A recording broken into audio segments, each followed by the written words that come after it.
골로새서 2장 13절에서 15절까지 말씀입니다. 봉독해 드리겠습니다. 또 범죄와 육체의 무할례로 죽었던 너희를 하나님이 그와 함께 살리시고 우리의 모든 죄를 사하시고 우리를 거스르고 불리하게 하는 법조문으로 쓴 증서를 지우시고 제하여 버리사 십자가에 못 박으시고 통치자들과 권세들을 무력화하여 드러내어 구경거리로 삼으시고 십자가로 그들을 이기셨느니라. 15절만 다 같이 합독하겠습니다. 시작. 통치자들과 권세들을 무력화하여 드러내어 구경거리로 삼으시고 십자가로 그들을 이기셨느니라. 아멘. 자, 우리 서로 주 안에서 사랑하고 축복합니다 하고 격려해 주시고요. 오늘 정말 모처럼 우리 전익주 목사님, 이혜경 사모님 이렇게 기도에 참석해 주셨습니다. 할렐루야, 반갑습니다. 축복하고 격려합니다. 그리고 온라인에서 기도에 참여하고 있는 우리 온라인 기도자 여러분들에게도 주님의 응답과 또 살피시는 은총이 넘치시기를 축원을 드립니다. 오늘 저는 본문 말씀을 통해서 우리는 십자가로 이긴다, 이와 같은 주제로 말씀을 전하겠습니다. 이제 금요일이면 이제 다니엘 기도회가 끝납니다. 그러면 이제 오늘 월요일이고 사실 오늘까지 포함해서 우리가 이제 메시지는 이제 5번의 메시지가 남아 있는 셈입니다. 이제까지 기도회를 가지면서 나누었던 메시지들을 우리가 이제 종합하면서 정리할 필요가 있다고 생각합니다. 그래서 이제 복습 겸 확인 겸 우리가 새로 정비를 하고 이제 내일부터 이제 나흘 남은 셈인데 내일서부터는 우리가 좀 더 성령님에게 성령님과 성령님과의 관계에 대해서 집중을 해보려고 합니다. 이 성령님과의 관계가 잘 터지기 위해서 그래서 이제 오늘 이 복습하는 시간을 가져보려고 하는 거죠. 십자가는 능력입니까? 아닙니까? 십자가는 대단한 능력입니다. 십자가면 됩니다. 그리고 십자가 안에 다 있습니다. 십자가면 된다. 그리고 십자가로 이긴다. 이에 대한 분명한 확신이 있어야 합니다. 십자가를 생각하면 감사하고, 십자가를 생각하면 든든하고, 십자가를 생각하면 담대해지는 이런 영적인 바탕이 대단히 중요합니다. 왜냐하면 그 바탕에 진정한 성령 충만이 부어지기 때문에 그렇습니다.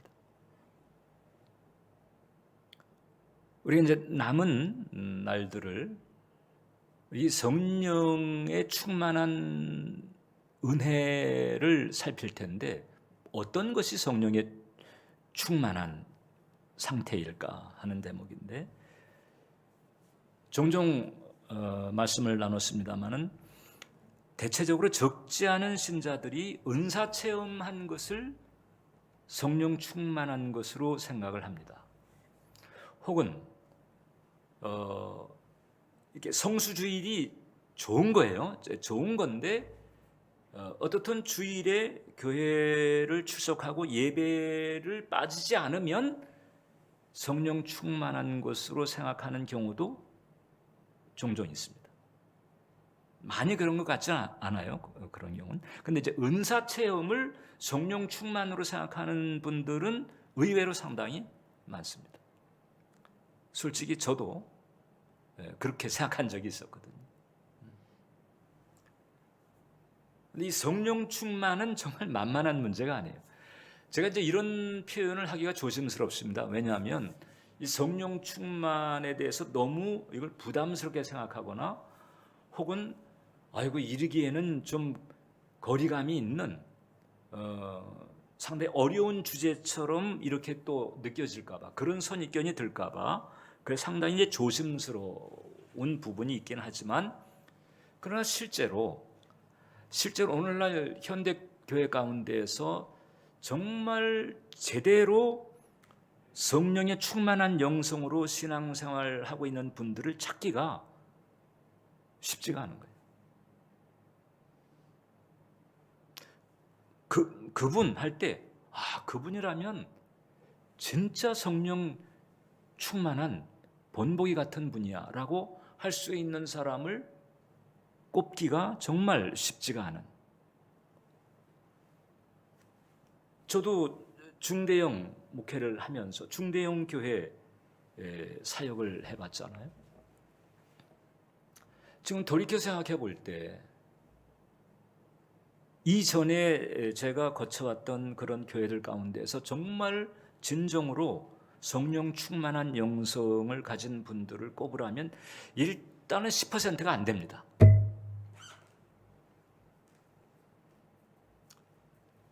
제가 직접적으로 관여했던 그런 공동체를 놓고 봤을 때 진정으로 뭐 만벽은 없잖아요.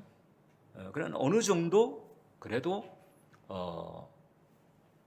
누구든지 그 얘기를 했을 때 인정이 될 만한 그런 성령 충만한 영성을 가지고 있는 분들이 일단 10%를 넘지를 못하는, 현실적으로. 예를 들어서 이제 은사가 충만한 경우가 있습니다. 은사가 강하게 나타나는 경우가 있습니다. 은사가 강하게 나타나는 것이 성령 충만의 한 증거일 수는 있습니다. 그런데 아쉽게도 은사가 강하게 나타나는 분들을 보게 되면 성품적인 측면에서는 또 아닌 거예요. 그러니까 성령 충만은 성령의 열매와 성령의 은사, 이 두 부분이 화학적으로 이렇게 합쳐져서 나타나면서 결국 예수 그리스도의 성품과 예수 그리스도의 능력이 풀어지는 이런 상태, 이게 이제 성령 충만이라 볼 수 있는 거거든요. 근데 은사는 센데 열매는 아닌 거예요. 그러면 성령 충만이 아닌 거지. 네.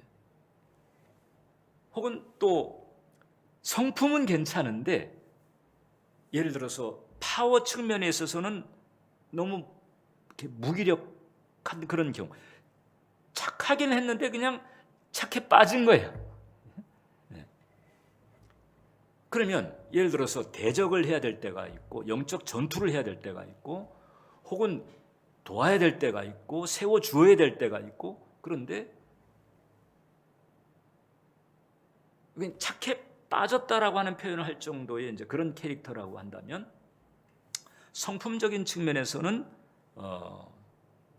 그런 대로 이제 그 합격선이 될 수 있겠지만은, 그러나 사역의 측면에서는 또 아쉬운 부분이 있는 거거든요. 자, 그러니까 이게 이제 성령 충만의 그 샘플들을 우리가 이제 어디서 그래도 많이 접할 수 있는가 하니 사도행전입니다. 특히 이제 평신도로서 성령 충만한 케이스를 꼽자고 한다면은 이제 빌립 집사 같은 경우, 스데반 집사 같은 경우, 물론 이제 빌립 집사나 스데반 집사의 경우도 충분하게 성경이 그런 부분을 우리에게 말하고 있지 않지만은, 그러나 어떤 그런 흐름들을 보게 되면, 특히 이제 순교 당할 때의 스데반의 모습을 보게 되면 예수님의 성품이 그대로 드러나거든요. 그리고 이제 그와 같은 성품의 드러남이 그를 죽이는 그 자리에 있었던 사람들의 마음에 어떻든 간접적으로라도 감화의 여지를 남겨놓았다는 것이고, 그 중에 한 사람이 바로 사울이었다는 거잖아요. 이런 그 흐름들을 볼 수가 있죠.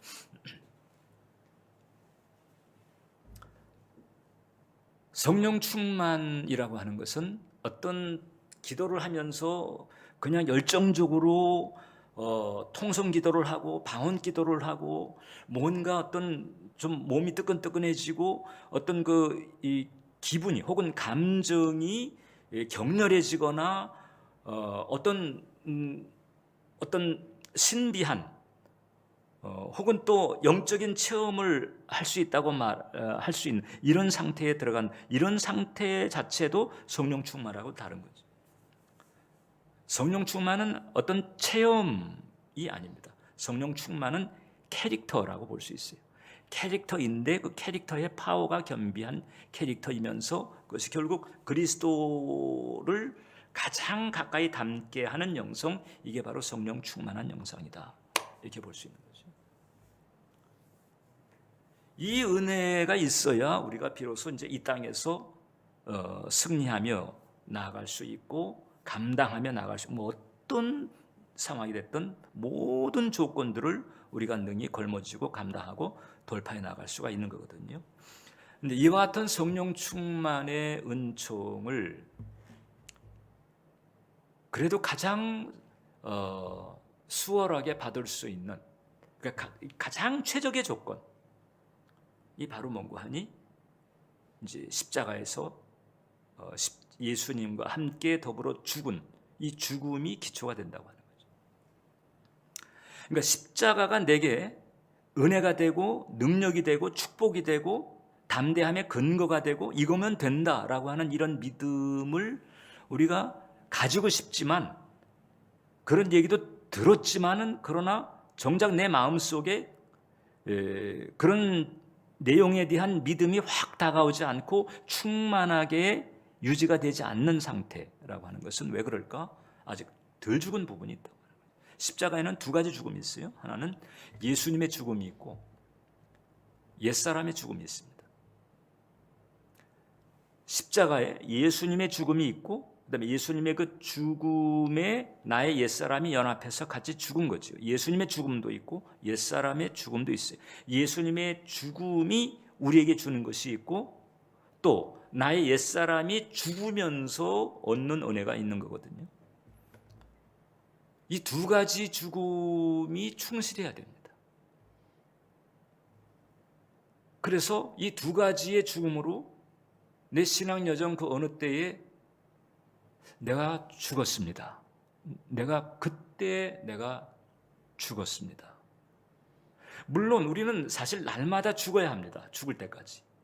의학적으로 죽을 때까지 우리는 이 영성적인 측면에서 날마다 죽어야 합니다. 그러나 아주 결정적으로 죽었다고 할 수 있을 만한 때가 있어야 되는 거예요. 여러분들은 그때가 언제인가 알고 있나요? 여러분들은 여러분들의 이제까지 신앙 여정에 그때 내가 죽었습니다. 조지 밀러 목사님이 그런 거거든요. 그리고 그 죽음의 고비를 이제 넘어섰을 때 비로소 기도 응답 받는 소위 믿어지는 믿음의 레벨에 들어간 거예요.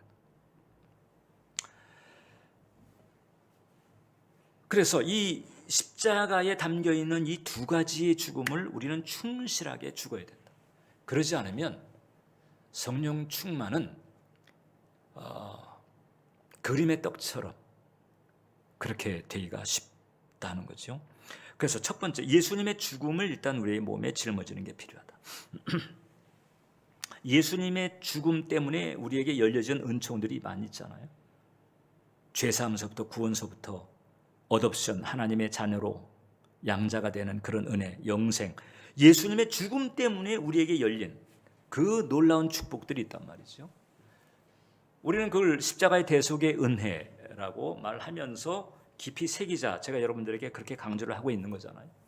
어떻게 새기느냐? 성경에 담겨 있으니까 성경을 일단 잘 알아야 되고 그 다음에 그냥 지식적으로 혹은 건성으로 읽는 게 아니고 이것이 내 영혼의 양식이 되고 내 신비에 새겨질 정도가 되게 하려면 묵상이라고 하는 과정이 필요하다는 거지.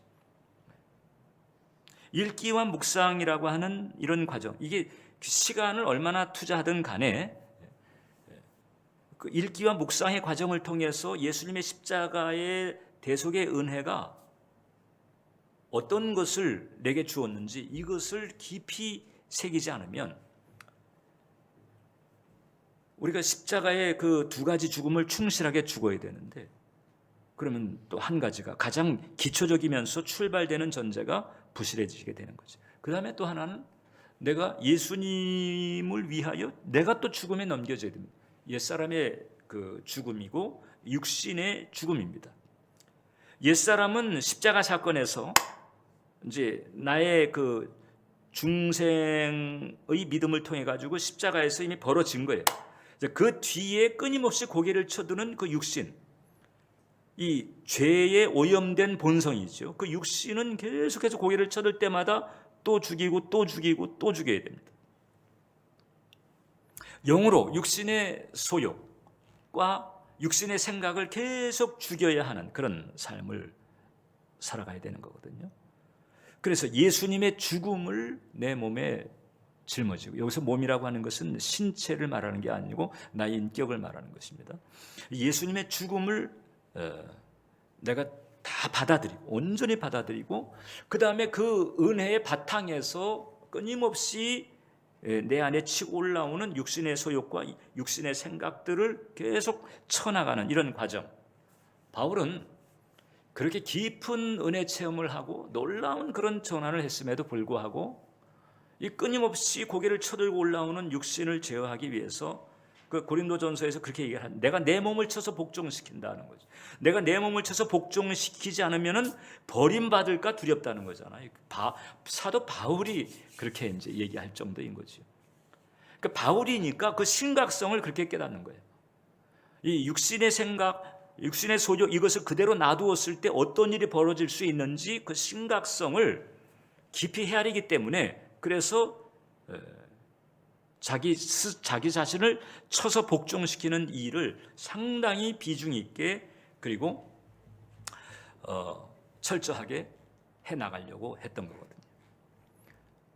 이렇게 하면서 비로소 이제 바울은 내면적으로는 끊임없이 부단하게 그렇게 애를 쓰면서도 적어도 그 은혜가 우세 혹은 지배적으로 자리를 잡으면서 당시 성도들에게는 이렇게는 말할 수 있었던 거지요.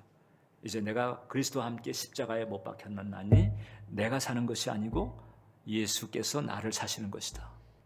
이렇게 말할 수 있는 영적인 상태를 계속 유지하려고 애를 쓰는 거죠. 한편으로는 계속 죽이고 쳐내는 일이 있습니다. 마치 오리가 물 위를 떠다닐 때 겉보기에는 그냥 유유자적하게 떠다니는 것 같지만은 바로 발 밑에서는, 그 수면 밑에서는 발로 그냥 계속 이렇게 젓는 거지.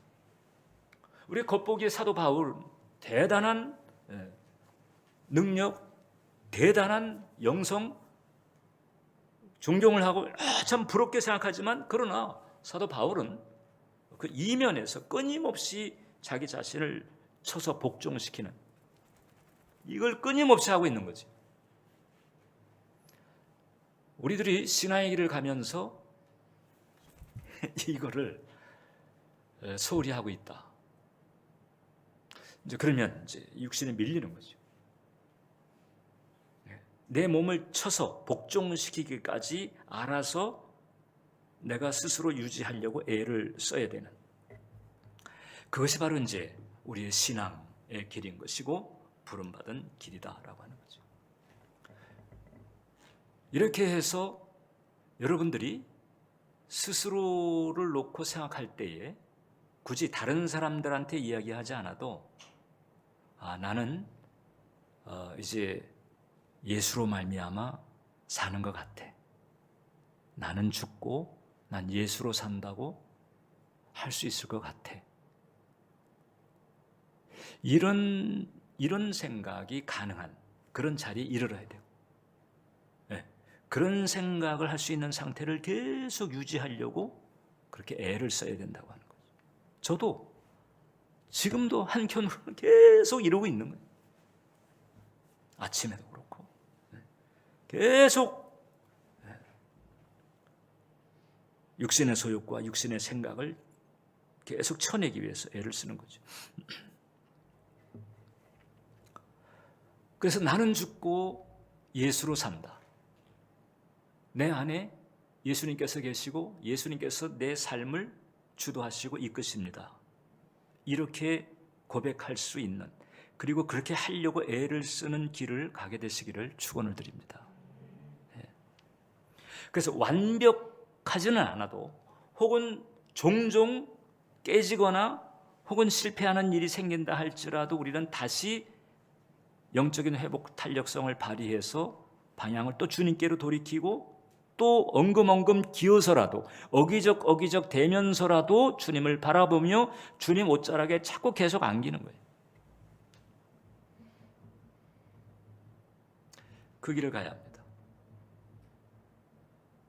그래서 이런 바탕에서, 즉 이 십자가에 담긴 두 가지의 죽음에 늘 우리는 충실해야 된다. 이것을 우리가 기억하고, 이 바탕에서 이제 세 가지 내용을 다시 한번 점검하고 이제 그 다음 단계로 넘어가자고 하는 거죠. 첫 번째가 이미 제가 지금 말씀드린 것과 좀 중복합니다만은, 십자가의 대속의 은혜를 잘 알고 새기는 말씀의 내면화가 필요하다. 그냥 십자가가 나로 하여금 죄사함 받게 만들었습니다. 그래서 나는 천국 가게 되었습니다. 이 정도가 아니고, 그 속죄의 교리 말고도 더 풍성한 은총들이 있는 거거든요. 그래서 십자가가 왜 일어났는지, 십자가에서 어떤 일이 벌어졌는지 이것을 깊이 아는 게 필요하고, 깊이 알려고 애쓰는 게 필요하다는 거죠. 십자가에 대한 관심, 십자가에 대한 호기심, 십자가에 대한 갈망, 이 부분이 계속 끌어올라야 되는 거죠. 그러지 않으면 우리의 신앙생활은 진정한 영성에 바탕하기보다 종교성에 바탕하기가 쉽습니다. 예배라고 하는 어떤 의식, 종교 활동, 어떤 선행, 그리고 심지어는 이제 이런 경우도 있습니다. 그냥 신에 대한 존중. 교회를 다니는데 십자가의 대속의 은총을 붙잡는 게 아니죠. 그냥 내가 할 수 있는 한 최선을 다해서 교회가 요구하는, 혹은 교회가 필요로 하는 어떤 의식에 잘 참여한다든지, 교회 필요에 내가 부응한다든지, 혹은 착한 일을 한다든지, 이래서 어떻든 신에 대해서, 신을 최대한 내가 존중하고 있습니다 라고 하는 것을 내가 보여주면서 살려고 하는 그런 경우도 있어요. 여러분. 그런 경우는 십자가의 은혜도가 크게 어필이 안 됩니다. 십자가라고 하는 사실을 교회가 얘기하니까, 교회는 십자가를 중요하게 생각하는구나. 그 십자가가 왜 그런지 이제 지식적으로는 알고 있는 거예요. 그러나 십자가를 단단히 붙잡지는 않습니다. 교회에서 하도 십자가를 얘기하니까 그런가 보다 하고 십자가를 의식은 하지만 십자가를 단단히 붙드는 건 아니에요. 단단히 붙드는 건 뭔고 하니? 신을 향해서 성의를 표시하고 신을 존중한다라고 하는 이런 자신의 노력. 그래서 내가 이렇게 하는데 설마 신이 나를 홀대하랴. 은연중 이제 그런 마음을 가지고 있는 사람들도 적지가 않은 것. 종교성이지.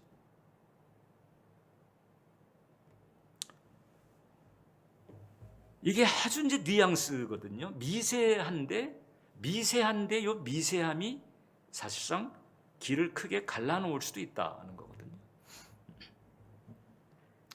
또 십자가가 내게 무엇을 의미하는지, 무엇을 주었는지, 십자가 자체에 일어나는 일 만이 아니고 그 십자가를 통해서 내게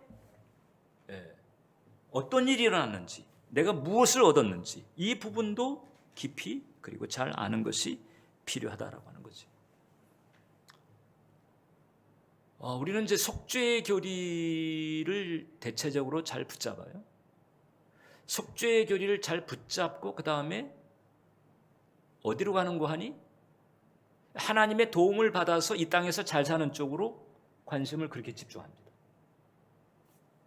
속죄의 교리를 붙들었어요. 그래서 하나님과의 관계가 회복됐잖아요. 회복된 그 하나님을 의지하는데, 하나님을 의지하는 동기는 어떤 평안을 얻으려고 한다든지 대체로 그런 쪽으로 가는 경우가 많이 있습니다.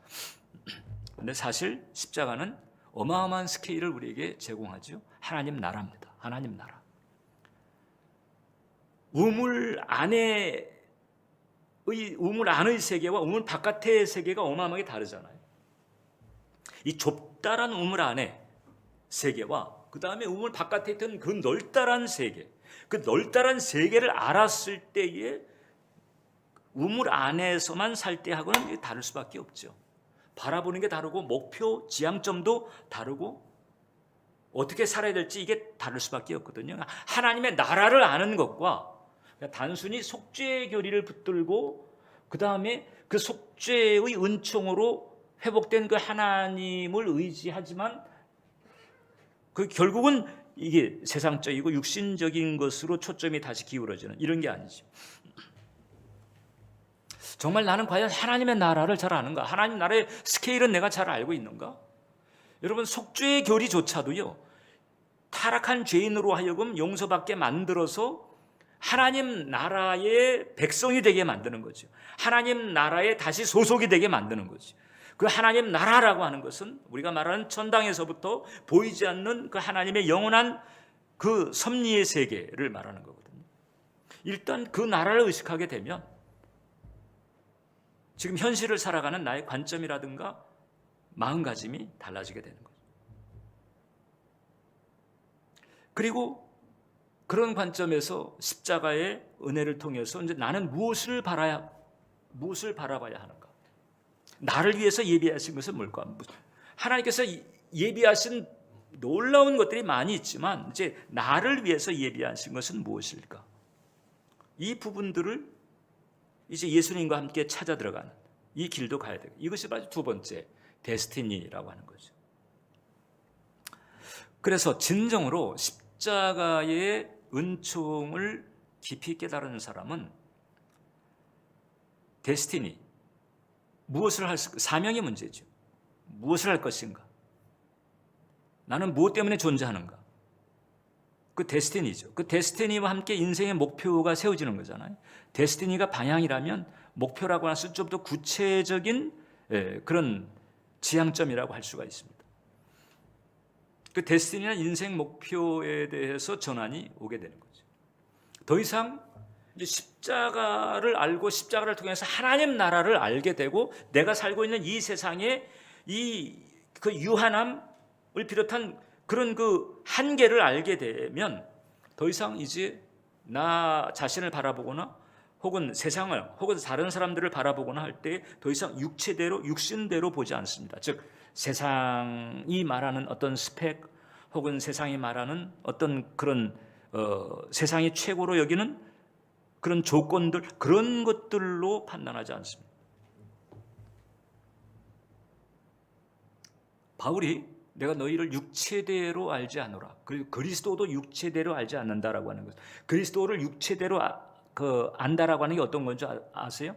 그 나다나엘이 그런 얘기했잖아요. 나사렛에서 무슨 선한 게 나겠느냐 이렇게. 그건 세속적인 기준을 가지고 판단을 하고 있는 거죠. 육체대로 아는 거죠. 우리도 서로를 바라볼 때 이 어떤 평소에 어떤 얼마만큼 재산을 가지고 어떻게 살고 있는가 이걸 가지고 사람을 판단하려고 한다면 그 육체대로 사람을 보려고 하는 것이거든요. 이런 것이 바뀌어야 되는 거죠. 왜냐하면 영혼을 알고 영생을 알게 됐으니까. 자, 그리고 이제 그 다음에는 이제 주님을 향해서 묻게 되는 거죠. 나를 향한 주님의 계획이 뭡니까? 주님의 뜻이 뭡니까? 이전에는 이제 내가 원하는 것 때문에 나를 위해서 하나님이 존재하고, 그리고 하나님 앞에 나아갈 때는 내가 원하는 그 어떤 것을 위해서, 내가 바라는 어떤 것을 위해서 하나님께 나아갔단 말이죠. 근데 이제는 그게 아니고 이제 주님의 뜻을 묻고 주님의 계획을 묻는, 이제 거기에 이제 내가 맞춰 가려고 하고 내가 부응해 가려고 하는 거죠.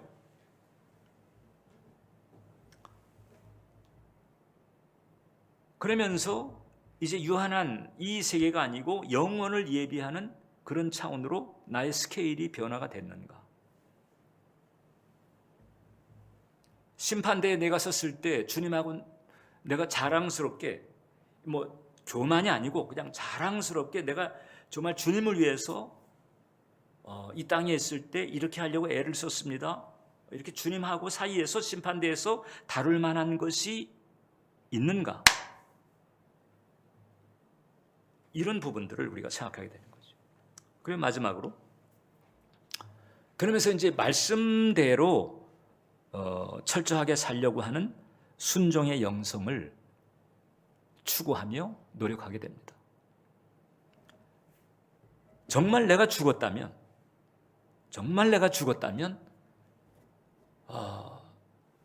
내 삶에서 내 생각대로 하려고 하는 것이 아니고 최대한 주님의 뜻을 살피고 주님께서 뭘 원하시는가 여기에 맞추려고 하는 거죠. 내가 하는 것을 도와주세요, 내가 하는 것을 잘 되게 해주세요, 이게 아니고 주님이 뭘 원하십니까? 그리고 주님 원하시는 대로 가려고, 그래서 순종을 하되 철저히 하려고 힘쓰는 거지. 내가 죽었다라고 하는 것은 내가 내 주장을 한다는 게 아니잖아요. 혹은 내 것을 추구하고 그 다음에 내가 원하는 것을 찾으려고 하고, 이게 아닌 거잖아요. 내가 죽고 예수님께서 날 사신다고 할 때에 예수님께서 원하는 것, 예수님께서 바라는 것, 이게 이제 중심이 돼야 되는 거잖아요. 그래서 여러분들이 어떤 선택의 기로에 있을 때 혹은 무언가를 갈망하고 추구할 때, 그때 내가 이걸 하고 싶으니까 주님 도와주세요, 주님하고 관계는 텄는데 이제 근데 그 관계의 퀄리티는 여전히 그 수준에 있는 거지. 내가 이걸 하고 싶으니까 그러니까 주님 도와주셔야 됩니다. 내가 이렇게 맘먹었으니까 주님 좀 밀어주세요, 이게 아닌 거잖아요. 초기 입문 과정에서는 주님께서 그런 부분들을 그렇게 살펴주시기는 하는데, 그러나 이제 어느 정도 입문 과정을 지나게 되면 이제 주님께서 다루는 방식이 이제 달라지게 되죠. 그래서 내가 죽었다라고 할 수 있는 그런 철저한 순종을 하려고 우리는 애를 써야 된다. 순종을 할 때 온전한 순종이냐 대충 순종이냐, 이것도 관건이 됩니다. 성령 충만을 그렇게 원하고 바라면서도 진정한 성령 충만을 받지 못하고 있는 이유는 주님과 공동 관심사가 다른 경우가 상당히 많거든요. 내가 원하는 것과 주님이 원하는 게 달라요. 내가 진짜 원하는 것과 주님이 진짜 원하는 것이 매치가 안 됩니다. 그리고 순종의 부분에 있어서도 온전한 순종이 아니라 적당한 순종, 대충 순종을 합니다. 여러분들도 이제 자녀를 이렇게 키울 때 그 자녀들이 이제 순종의 문제를 놓고 부모 입장에서 판단이 갈 때가 있잖아요. 저 첫째 쟤는 저 순종한다고 하면서 참 왜 저런지 모르겠어. 둘째는 그래도 저는 하려고 애는 쓰잖아. 뭐 이게 여러 판단을 하잖아요. 하나님도 이제 우리에게 마찬가지죠. 온전한 순종을 내가 하고 있는가, 혹은 온전한 순종을 하려고 하고 있는가, 아니면은 적당한 혹은 대충 순종인가. 하나님은 만홀히 여김 받으실 분이 아니라는 거잖아요. 그죠? 예. 그래서 제가 쭉 봤을 때 진정으로 성령 충만 받은 그런 신자들의 퍼센테이지가 10%가 안 된다고 보는 것은 두 가지 죽음이 충실하지 않은 거예요. 예수님의 죽음에 대해서도 잘 모르고요. 그 다음에 예수님을 위하여 죽음에 넘겨지는, 즉 육신의 죽음도 부실한 거예요. 그 다음에 딱 따라서 데스티니나 인성 목표도 주님하고 이게 의논이 되지 않습니다. 걸러지지가 않습니다. 그냥 내가 앞서고 주님은 나를 도와줘야 되는 이런 패턴으로 갑니다. 그러니까 주님과의 관계가 질서가 잘 잡혀지지 않는 거예요. 그분이 주님이신데 주님이라고 부르긴 하지만은 그러나 사실상 주님은 위치에 모시지는 않는 거죠. 이런 부분에서 우리가 어설프게 갈 수는 없습니다. 차라리 안 돼서 안 되는 부분을 놓고 주님 앞에 애통하면서 주님 제가 이렇게 연약합니다. 아직도 제가 덜 죽었습니다. 이렇게 주님 앞에 회개하며 애통할지언정 안 되고 있는데 되고 있는 것처럼 그렇게 생각하고 있거나 아니면 여전히 지금 주님을 주님으로 대우하고 있지 않은데 그런데 주님의 입장에 대해서는 무관심한 채 내 페이스대로만 이렇게 가는 것도 온전치 않다라고 하는 거죠. 제가 오늘 여러분들에게 이 말씀을 드리는 것은 내일서부터 우리가 성령님과의 관계를 다룰 텐데 주님과의 관계, 성령님과의 관계 이 다 같은 맥락이거든요. 근데 이게 어설퍼서는 안 된다. 부실해서도 안 된다. 적당해서도 안 된다는 거죠. 안 죽었으면 이게 안 죽은 부분이 있다면 죽은 게 아니죠. 이게 죽지 않았으면 성령 충만은 쉽지가 않아요. 죽지 않았습니다. 그런데 우리는 죽지 않으면서도 또 좋은 것은 얻으려고 하는데 그런데 그 좋은 것을 얻을 만한 조건은 구비하게 인색한 경우가 적지가 않습니다. 이제 오늘 여러분들이 기도에 하면서 기도를 하세요. 정말 나는 그 두 가지 죽음에 충실한가? 나의 순종은 온전한 순종일까? 아니면은 적당한 순종 혹은 대충 순종일까? 나는 정말 예수님을 주로 모시려고 하고 있는가? 주로 온전히 모셨다고 누가 얘기를 하겠어요? 그러나 온전히 모시려고 하는 그런 방향성, 경향성이 대단히 중요한 거거든요. 그런 방향성과 경향성이 계속 유지되도록 그렇게 하는 거죠. 그렇게 하려고 바울도 날마다 자기를 죽인다는 거잖아요.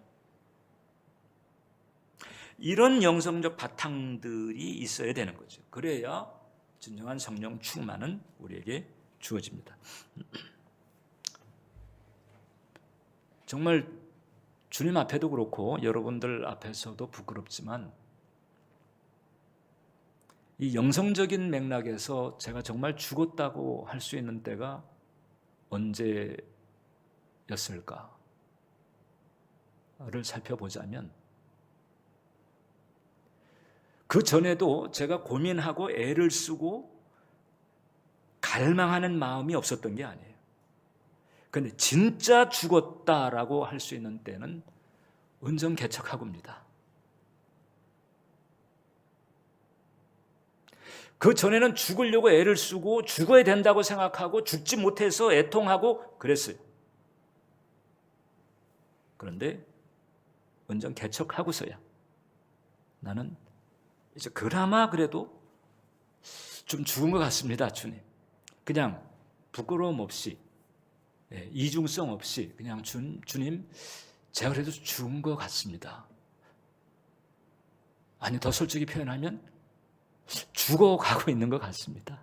이제사 제가 개척하고서 비로소 주님 앞에 그런 말씀 드릴 수 있는 상황.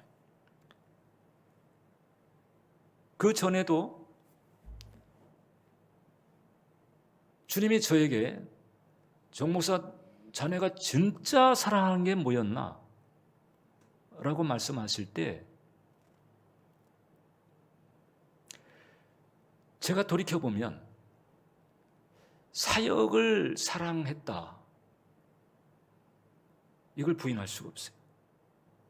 물론 그 사역이 영혼들을 위해서 하는 사역이고 주님을 위해서 하는 사역이고 이게 얽혀 있죠.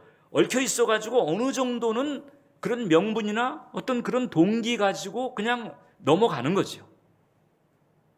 그러나 찬찬히 뜯어봤을 때 제가 이 은정 이전에는 제가 정말 사랑했던 게 어떤 성과였고 사역이었고 이걸 부인할 수가 없습니다.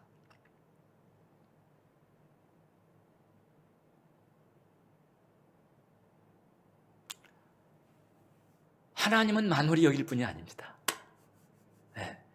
어설프게 적당히 아닙니다. 다 아시고 그다음에 우리가 가지고 있는 그대로 하나님은 대우하십니다. 우리가 하나님을 좀 더 신중하게 또 우리가 우리 스스로를 잘 분별하면서 주님을 모실 필요가 있다고 하는 거죠. 이 시간 우리